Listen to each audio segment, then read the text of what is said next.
যদি আমরা ব্রাইডের ভিডিওতে গয়নার চেয়ে ফুলগুলোকে বেশি হাইলাইট করি তাহলে কেমন হবে?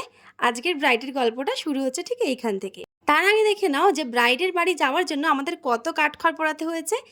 রাস্তায় প্রচুর জ্যাম, ভীষণ রাস্তা খারাপ, রাস্তায় প্রচণ্ড প্রবলেম, সমস্ত কিছু কাটিয়ে কিন্তু আমরা পৌঁছে গিয়েছিলাম ব্রাইডের বাড়িতে। আর যাওয়ার সময় একটু লোকেশন না দেখালে তোমরা বুঝবে কি করে যে আজকে আমরা কোথায় যাচ্ছি?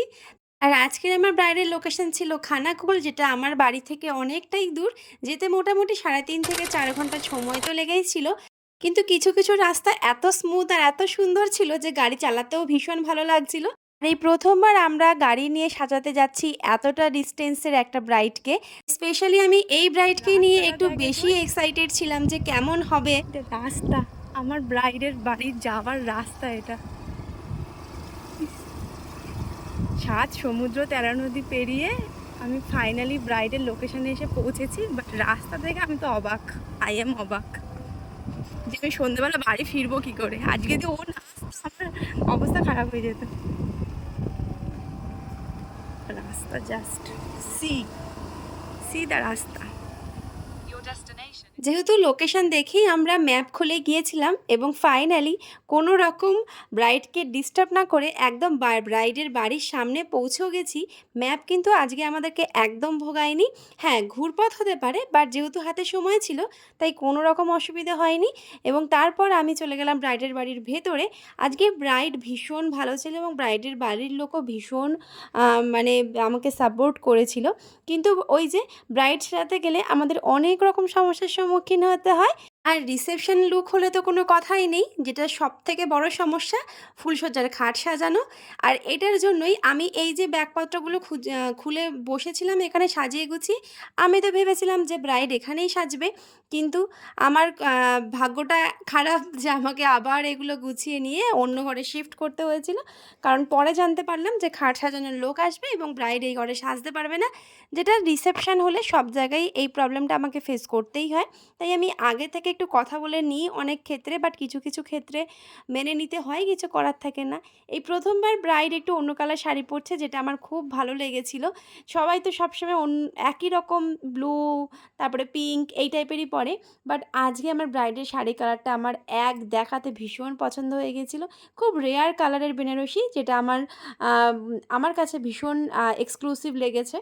যেহেতু আমি অনেকটাই তাড়াতাড়ি পৌঁছে গিয়েছিলাম, তো সেই জন্যই কিন্তু আ আমি যাওয়ার পর ব্রাইডের তখনও ভাত কাপড়ের ফটোশ্যুটগুলো কমপ্লিট হয়নি। তো আমি ওকে পাঠালাম যে, "যাও ফটোশ্যুটগুলো করে এসো।" কারণ আমি চাই না যে আমার খানিকক্ষণ সময় বাঁচানোর জন্য ব্রাইডের স্পেশাল মোমেন্টগুলো নষ্ট হয়ে যাক। সেই জন্য আমার যদি একটু দেরিও হয় তা হোক, কিন্তু ব্রাইডের এই মেমোরিজগুলো কিন্তু যেন থেকে যায়। আর তাই যখন আমি ওকে ফটো তুলতে পাঠিয়েছিলাম, তার মধ্যে আমি এই কাজগুলো সেরে নিয়েছিলাম। এই যে এতগুলো ফুল নিয়ে এসেছিল ব্রাইডের মাথায় দেওয়ার জন্য, এগুলোকেও রেডি করে রাখি। আর তার সাথে, সাথে আমি শাড়িটাকেও প্লিট করে রাখি। শাড়িটাকে তো খানিকটা প্লিট করে রেখেই দিলাম, তোমরা দেখেই নিয়েছো। আর তার সাথে ব্রাইডের আজকে ইচ্ছে ছিল এই ফুলগুলো মাথায় লাগাবে। আর সেই জন্য আমি ফুলগুলোকেও একটু বাঞ্চ করে রাখছি, যাতে আমার কাজটা করার সময় আর কোনো রকম সমস্যায় না পড়তে হয়। আর এইটা করতে অনেকটাই সময় লাগে, তাই এই গাজরাটাকে আমি রেডি করে রাখছি। তো দেখি এবার ব্রাইড কখন আসে। ফাইনালি যখন ৫টা ওভার ব্রাইড এসে পৌঁছেছে। আমি খানাকুল রিসেপশন ব্রাইডকে সাজাতে, শ্রীরামপুরের মেয়ে। তো আজকে এই বোনকে সাজাতে নিয়ে চলে এসেছি খানাকুলে। আর বলো কিরকম সাজতে চাইছো রিসেপশনে আজকে তোমার? একটু সাবেকি লুক হবে, আর আমার ফেস কমপ্লেকশনের সাথে যেটা ভালো লাগে সেটাই তো। শাড়ির কালারটা ভীষণ মিষ্টি, আমার তো শাড়ির কালারটা দেখে খুব ভালো লেগেছে। সবার এত কমন কালার হয়ে গেছে, সেখানে একটু ইউনিক কালার, তো আমিও চাইছি একটু ডিফারেন্ট লুক আসবে সাবেকি টাইপের। চলো দেখা যাক। এইবার তোমরা তো শুনেই নিলে যে আমার ব্রাইড কীরকম সাজতে চাইছে, তাই ব্রাইডের কোয়ারিজ মতন কিন্তু আমি আমার মেকআপটা স্টার্ট করে দিয়েছিলাম। যেহেতু দিনের বেলায় একটু একটু আলো ছিল, তাই কোনো রকম সমস্যা হচ্ছিল না, কিন্তু শেষের দিকে খুব অসুবিধে হচ্ছিল, কারণ প্রচণ্ড আলো কম ছিল এই ঘরটায়। আর যেহেতু তোমরা বুঝতেই পারো যে ঘরগুলোতে মেনলি কালার করা থাকে না, সেই ঘরে কিন্তু আলো একদম ফোটে না। আর যেহেতু এই ঘরে ইলেকট্রিকের কাজ তখনও কমপ্লিট হয়নি, তো সেই জন্য আলোটাকে বাইরের হুক করে একটা আমাদের আলো অ্যারেঞ্জ করে দেওয়া হয়েছিল, তার সাথে ছিল স্ট্যান্ড ফ্যান। তোমরা সকলেই বুঝতে পারো যারা যারা সাজাতে যাও, স্ট্যান্ড ফ্যানে সাজাতে ভীষণ অসুবিধা হয়, কিন্তু কোনো কোনো ক্ষেত্রে মানে ফ্যানের হাওয়া কম লাগলে স্ট্যান্ড ফ্যান আমরা চালিয়ে নিই, বাট সেটা যদি ফুল টাইম হয়ে গিয়ে থাকে না, তাহলে খুব অসুবিধা হয়। এখানে আমাকে যে ভিডিওতে হেল্প করছিল একটা বোন, সে ছিল কিন্তু ব্রাইডেরও বোন। সে আমাকে অনেকটা হেল্প করেছিল, ও যদি না থাকতো তাহলে আমি ভিডিও ক্লিপিংসগুলো নিতেই পারতাম না। এবং ও কিন্তু এক প্রকার আমাকে আগ্রহের সাথেই বলল যে দিদি আমি কি তোমাকে হেল্প করব ভিডিও নেওয়ার জন্য।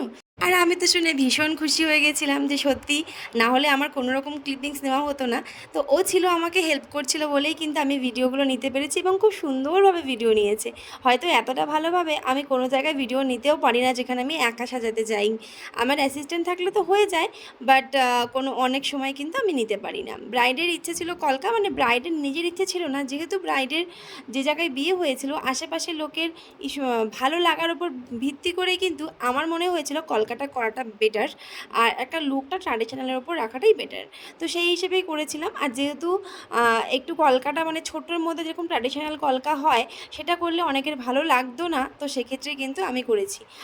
আমার মনে হয় সাজগোজটা কোন জায়গায় অনুষ্ঠানটা হচ্ছে সেখানকার মানুষদের ইচ্ছে মতন করাটাই ভালো, বিশেষ করে রিসেপশানের। না হলে কিন্তু অনেক রকম কথার সম্মুখীন হতে হয়, কারণ সব জায়গার মানুষরা সমান হয় না। তো আশা করছি আমার এই রকম কোনো কথার সম্মুখীন হতে হয়নি আজকের আমার এই ব্রাইডকে। আজকে আমার ব্রাইড শুধু বলেছিল যে আমি যেখানে থাকি সেই খানের অনুযায়ী তুমি আমাকে সাজিয়ে দাও, তো আমি সেটাই চেষ্টা করেছিলাম। নাহলে আমি কলকা কখনোই রিসেপশন বাড়িতে করতে রাজি হই না।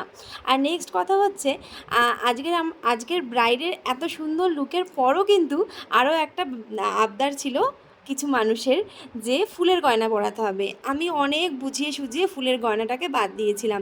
জানো তো, তোমরা বুঝতে পারো যে এত সুন্দর সাজের ওপর যদি ফুলের গয়না পরানো হতো তাহলে কেমন লাগতো। ব্রাইডের তো একদমই ইচ্ছে ছিল না, তাই ব্রাইড আমাকে বলেছিল দিদি তুমি কোনোভাবে ম্যানেজ করে দিও।